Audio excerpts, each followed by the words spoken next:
there's just, because we just copied it out somewhere. You know, was the question of something around, I'm going to mess this up a little bit, we will find it, but you know, something around, do you feel like you're supported, you know, by your family and friends, whatever it was. And when we got like 1, 2 years, it was like 80% of them had almost no long-term friends, had no, and so we started to dig into it more. And this, you know, and you start talking to me like, I just have too much going on. My focus is work on my business. The time that I have, I'll just spend with my family and my friends. And so we updated it. We started saying, you know, going off of the Harvard longevity, we said research, like, do you have 5 friends that you feel like you know, in a distressed time, you go talk to them, and no one to get back from, back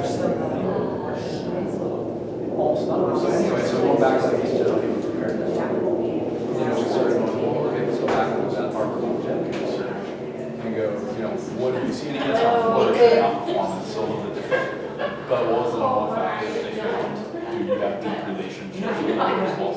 And so we started putting that in, like, to the survey. So anyway, that's become one of our general level performance. So you have 5 people. And if you don't, it's no different than if you have an exercise within the last 30 days. You were in a state of non-resilience.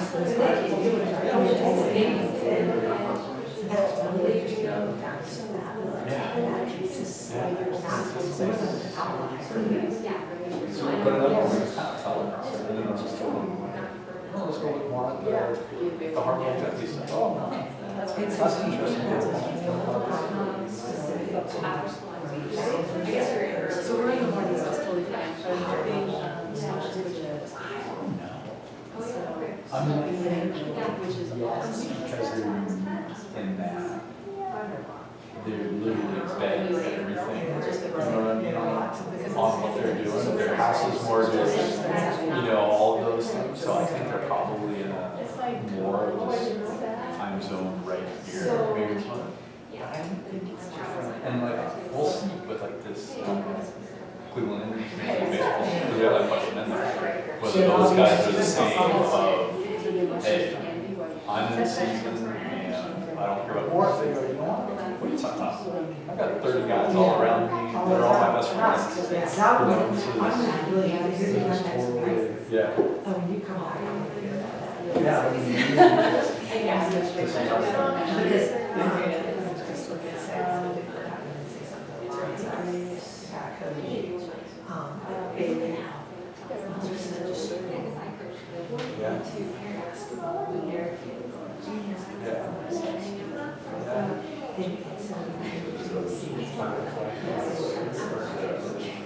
So yeah, the other one, and we're still trying to build this out, but as well, and this was kind of what I was saying, probably schools and stuff.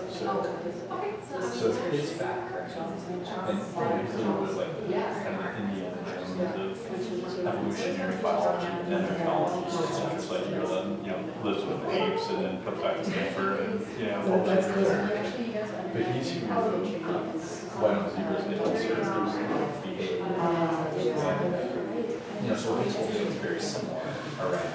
So he might, you know, as we look at this system that we have that's somewhere around 30,000 years old, but hasn't changed a whole lot in 30,000 years. We're sort of fancy animals. And so, even in part of like thinking about flourishing and thinking about performance together, pulling back and going, okay, let's remember I'm just a fancy animal. So, why is this frustrating? Let me pull out this. Okay, is this because I'm feeling threatened, but I'm going to just have to try? Because this is threatened. You know, maybe 30,000 years ago, this would be, no one's going to look at me. This is, and I like that one, the same thing, like that part of this is, we have this inherent, not stealing, which is really what it is. Yeah, but we have this inherent part of us as fancy animals, passing on our needs and our highest priority. It goes, we don't settle. You know, we can't just go, this feels okay, I'm fine. We go, no, I want to pass on my needs more. I want to pass on things more. I need to be tighter in the community because that's what that's about. I think that part of this starts to go from evolutionary biology. Yeah, it just goes from an evolutionary biology perspective. If you don't recognize that, you'll never be happy in your life because your brain is not supposed to make you happy. You're not supposed to feel it, you know. And so I think that's another thing we're talking about. Like, I'll volunteer. But actually, one of my goals is hire so it's gonna be fun. It's like just pick up the word. It's just like, are they sanctioned out there? Is Leslie? Yeah. Oh, okay. Yeah, they're part of the Alpine Partnership that's big We are enough, going down to and everyone's Spanish Fort, sharing, apparently. but not Spanish so Fort. big that people stop sharing. Yes.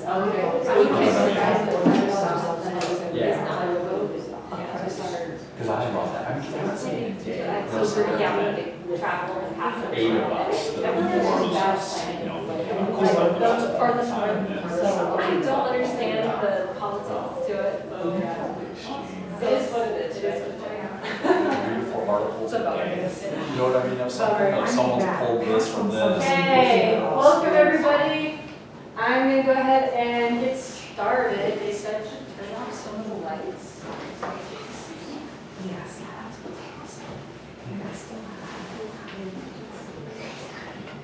Oh, 2 of the lights. Oh, is it an all or nothing? I feel like that's too dark. Can you guys see that here? I can see it. Yes. Okay. Perfect. Yeah. Okay. The topic I'd like to present to you guys today, I gave this presentation at a regional conference in Las Vegas, hence the backdrop, that's what I wanted to do. So I'm going to pretend like we're in Vegas, and awesome. And I did tweak it specifically for this presentation, but I didn't want to change, copy and paste the whole entire thing. So, fun little backdrop for you there. Just as to get to know you guys a little bit before we get started, how many of you are youth coaches? Okay, high school. Okay. Yeah, how young are we talking? Like Third, fourth third or grade. fourth grade? Okay. 7, 8. 7, 8. Okay. K1. Oh my goodness. Bless your heart. Okay. Currently 5, 6, but we've done all of them. Yeah, excellent. Yeah, high school. Cool, perfect. Okay, so we've got K through 8, it sounds like mostly. The thing that I really want to present in this presentation, the reason I even came up with this idea was because I had the opportunity to attend LaxCon in Pennsylvania a couple of years ago for BYU as a college coach. And as I went, I felt like it was just a lot of drills. They just were throwing drills at us that I can research drills, I can find my own drills.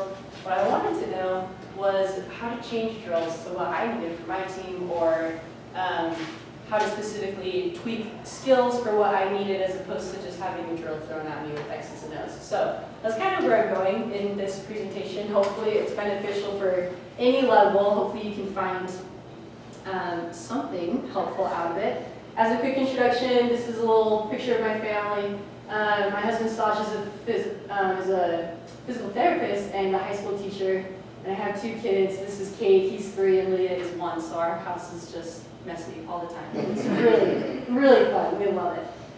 A quick introduction about my lacrosse career, maybe, so that I can hopefully relate to everybody a little bit. I did start playing in high school in 9th grade. I tried out for the soccer team in 9th grade. Didn't make it. Was devastated. I played since I was really, really little. They made a lacrosse team the first year at Lone Peak, is where I went to high school when I was in 9th grade. And so I joined on a whim with some friends because we wanted something to do, and loved it. Never looked back. It's been awesome. Then I tried out at BYU on a whim, and I'm pretty sure, I've never asked the coach, but I'm pretty sure I was the last person she let stay on the team. Which hopefully I proved my worth over the next couple of years, but loved my experience at BYU and in high school. I got to have 2 national appearances at BYU, which was really fun. This is my 5th year coaching at BYU, which has been awesome. The first year I went from a player to a coach. It became sanctioned at BYU, got school support, We still play in the WCLA, so not NCAA, but they give us buses, which is awesome because we don't drive everywhere and it's a lot cheaper, so it's really fun. In the span of this time from high school to today, I've coached junior high school club, and travel, so I've done a little bit of everything.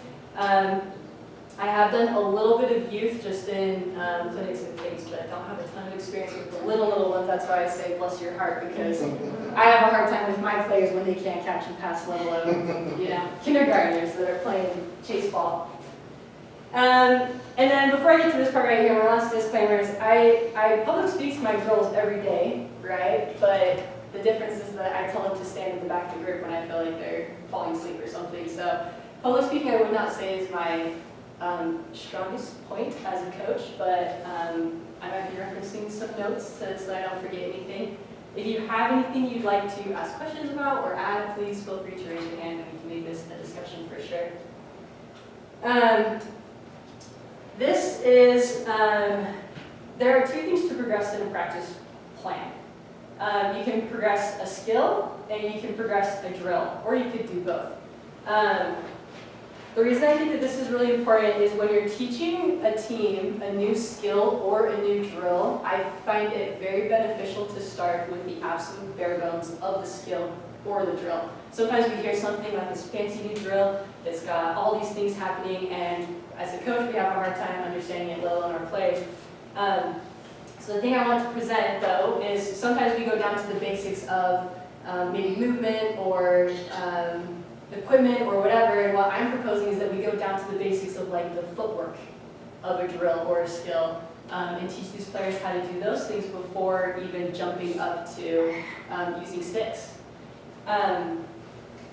Some of my mentors that I've kept in touch with across, in a few different places across the nation, the biggest thing they say is to make sure that players know how to do the basics correct. Don't be afraid to really do the basics, find out how to do them fun, but it's never a bad thing to do the basics every day, and make sure the players understand that, and once they have the basics, then the rest of the process will really expand for them. So,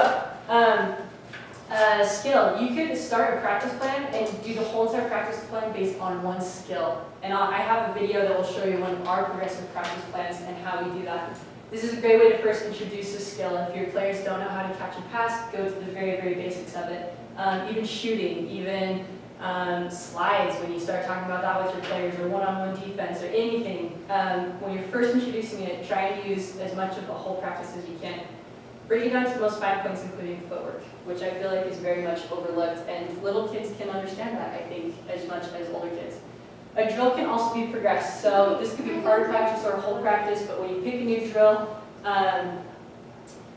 break it down to the basics and then add on to it and do it according to your team's needs. I don't know if there's a way to like click through this, so I might just walk back and forth, but here's an overview of what we're going to be talking about. That was the introduction. Here's an overview of this presentation. How to make a progressive skill or drill plan. And the steps of how to go through that. I'll get more into all of those as we go. And then I'll give you an example progressive plan of what my team does, 2 drills that we do pretty often. Well, 1 skill that we do and 1 drill that we do. And I have videos to show you the progression of that. Then I want us to collaborate together and just kind of think about how to do this. It honestly took me, I would say, a whole year before I really got efficient at doing this. When I sat down and thought about how to break down the skill, when I first started doing it, it would take me a long time. The more I practiced it, I think the better I've gone. So I want us to try it together. And then the do's and don'ts of a concept like this. So, how to make a progressive skill or drill plan. Well, I'm just going to go to... we're going to go over this whole list, and I will, we'll start this first one, and then this slide will come up again, saying never come to this next one, this slide will come up again, saying we're coming to this third one. So this first one, sorry, let me go back. Pick 1 skill from a list, or 1 drill from a list that you have. So I'm going to give you guys my team's list that I made for my team. It's extensive, I won't go over everything in it. I got my list from another coach though, and then I expanded it to what I thought my team needed. You could expand it or simplify it to what you think your team needs. I found this very easy to make a practice plan. I can go to this list and say, okay, today I want to work on slides. And it's already there, there's already an idea. This is beneficial. I feel like partway through the season when you start running out of ideas, does that ever happen to you guys? Like mid-season, what are we going to work on? We've already gone over everything. We're just playing games. Sometimes this is beneficial to come to the drill, just almost pick one or have a list to look at. I just said all of that, so we'll just keep going. I made a couple of different classifications for my skills. I have basics, offense, midfield, defense, and goalie are the skills that I have. Again, I won't go through all of them. You can read through them if you want. These are what I would call basic athletic skills. And these, I honestly should put an exclamation point, all caps around this. If your players can learn how to do these, which they can learn in any sport. If you have girls that have played soccer or basketball, even in like fun rec leagues or just with family or whatever, they can learn these skills in other sports. Or they can learn it in lacrosse and transfer it to another sport. That's why I feel like these are so important. The concept of acceleration, deceleration, moving your feet, breaking down your steps. Double teams is, a lot of these have my team's terms, so if you have a question, feel free to raise your hand. Double teams, this creating space idea, and communication are all things that can be taught at any level. These are basics, and again, mine's extensive, so you could change it however you want. Passing, dominant, non-dom, offhand, sidearm, flick, behind the back, quick stick.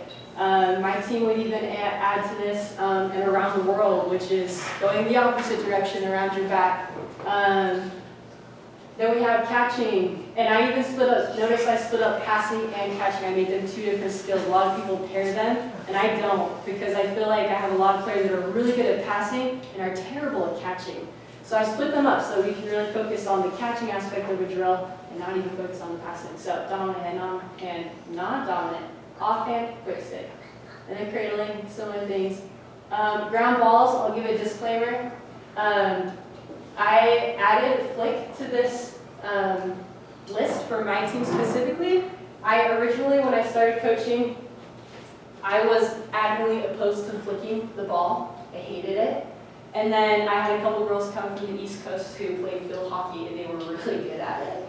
And so I added it to my team's list because they proposed the idea of learning to do it correctly, and then we took off with it, and it's become a really great skill for us. So you may notice I don't have checking on here, which that's a disservice I do to my team, is I don't think I teach them how to check correctly. A lot of you maybe aren't even into checking yet with your teams, but that would be another basic that you could really expand on. Checking on the run, checking in a double team, and things like that. So.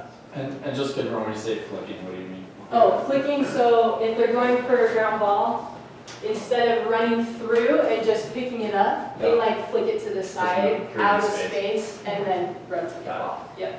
And one other question, so why don't you work on checking? Why don't you? We do work on it. I've just never broken it down to components, fine components, because I spend a lot of time working on body position and body contact with my girls, and sacrifice that time working on checks for body position. Yeah. But we do play. I should work on it, is my disclaimer, because we play at a high enough level that they need to know how to check. So that is a skill out here that you might want to add that I don't have. I'm not opposed to checking. I just find it brings more calls than benefits, is what I've learned.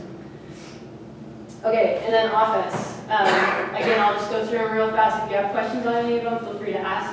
There's driving. I make my team attack the defender. That's how we create space, using your space. Crease rolls. Again, lots. Do you guys want me to go over each of them specifically? Yeah. Okay.